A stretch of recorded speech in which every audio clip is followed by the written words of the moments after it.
All right, first thing we're going to do is a punch progression. Start from our knees, going to go extension from it. First, you're going to cock the arms back and then bring the arms through, hitting with the thumbs up and the heels of the hands. Go. Good. Notice he kind of came a little too far on it. We're going to do it again. This time, keeping our weight even, not falling through on it. Go. Good, that's what we want, okay? So now the second one, we're going to go into the hip progression and bring it all the way through. So like what he'll do, he'll start with what he did before, and he'll extend his hips through it, and he'll end up on his stomach. Go. Good. So those are the first two. The next one we're going to do, we're going to get back on our feet again, okay? And we're going to chop our feet, okay, in a good position. Okay, and then when I say go, he's going to extend, having his mental weight on one foot, not false stepping back as he goes through it, and then he's going to take 3 duck walk steps through it. Go. Good. 3 steps through it. Okay, so the key is we're going to go both right foot and left foot with that, keying on the fact of starting with the shuffle. Now from his stance, he's going to do the same thing, so you're going to do 5 of each, right foot, left foot. Okay, and as he goes through it, he's going to do cock on the first step, punch on the second step. Same thing with the thumbs up and the heels of the hands. Go. Good, bringing it through. Good. Now he's going to bring it back again, and he's going to do it with his left foot.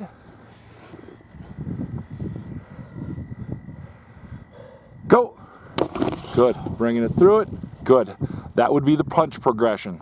All right, continue a little bit with our punch progression and work more into movements. Start with the right knee up, pushing off the left leg. First step, as you push off the right leg, you're going to cock back and then punch through the bag, duck walk through 3-4 steps. Go. Good. Notice how he keeps his good base wide, comes back again. Now you're going to go through that 5 times on right foot, then you're going to go left knee up. So you're going to work on pushing off of one foot and then also progressing through. Go. Good. Next one we're going to do is we're going to work on staying on a block. So this one would be called nose in the back. So you're going to get in a good fit position, feet just past shoulder width apart, nose in the back, chest out, thumbs up, in a good what we call fit position. Person in front's going to lean back on you, give you resistance, and you're going to work to your right and to your left, trying to stay square. Go. Good. Keys are keeping your feet flat on the ground, all 8 cleats on the ground, and then moving him forward and back while he's leaning back on you. Section 3 will include the 3 areas that we use 90% of our run blocking from. So we're going to do a base, a down, and a reach block. So we're going to start off with the base block. From his stance, again, his stance is even. Notice that weights, all 8 cleats are on the ground. He's able to move right, left, front, and back, all with the same, having his opposite arm rested on his thigh board without any weight on it. So when I say go, he's going to cock on the first step. He's going to punch on the second step, making sure that each step is 6 inches as he goes through it. Go. Good. So that would be your base block. The next one that we're going to go through is we're going to go through a down block. Okay, I like to talk about it as just a diagonal base. So he's going to take his inside foot and go 6 by 6, 6 inches by 6 inches diagonal. And who he's down blocking on, his hand placement is middle of the chest, outside hand on the shoulder.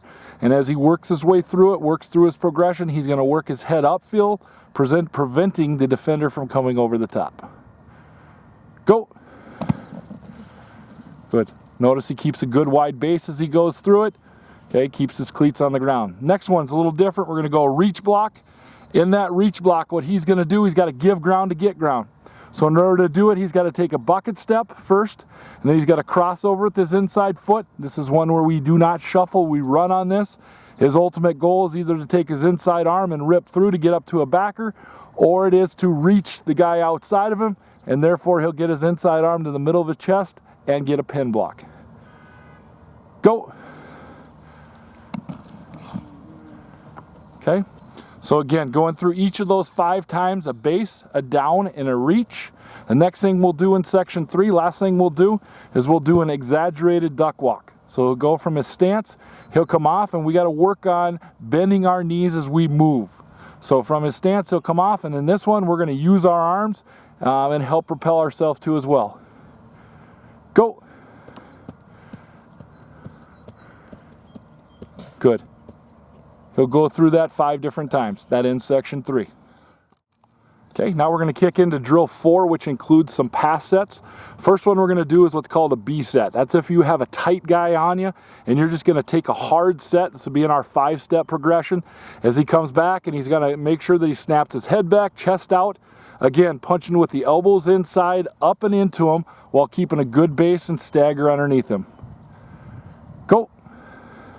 It's working on those. So you'll do 5 of those sets. Okay, kicking to your outside. So, you know, if you're a right guard, you can kick to your right, left guard, kick to your left, or tackle the same thing. The next one is if we get a wider, so a 4-eye, so now we're going to go a C set. So now he's got to give a little bit more ground to get square on the guy. So from this, same thing, except he's going to kick from it. So from his stance, go. So he's going to kick and do the same thing and punch. Notice the first one was a little quicker punch. This one's a little wider, having a little bit more space. Okay, now what he's going to do is from his stance again, we're going to work on that same thing, the kick, and then also going down to the post. And the first thing we're going to do is we're going to go through 3 times where we're going to go kick and post back and forth. Okay, so you can either do it yourself or have somebody tell you to do it as you go through it. So from his stance, go. So he's going to kick, post, kick, post. Good. Okay, back to your stance. Okay, so he's going to do that 3 different times, so 3 different sets. So that's not 3 kicks, not 3 posts, but 3 times where he goes through that. And then the next time we're going to do the same thing, except we're going to add punch into it. So as he goes through it, you're good. So as he goes through it, the only thing different is I'm going to say punch as he goes through it. Okay? Go. Punch. Post. Kick. Punch. Post. Kick. Good. That ends the 4th session. Okay, this is drill 5, going through again our pass protection progression. This time we're going to have a 3-yard span. Again, it's probably easier to use 2 cones between it. And we're going to work on our kick, which is to our outside, and then our post. So you're going to have somebody standing across from you, basically being the defensive lineman.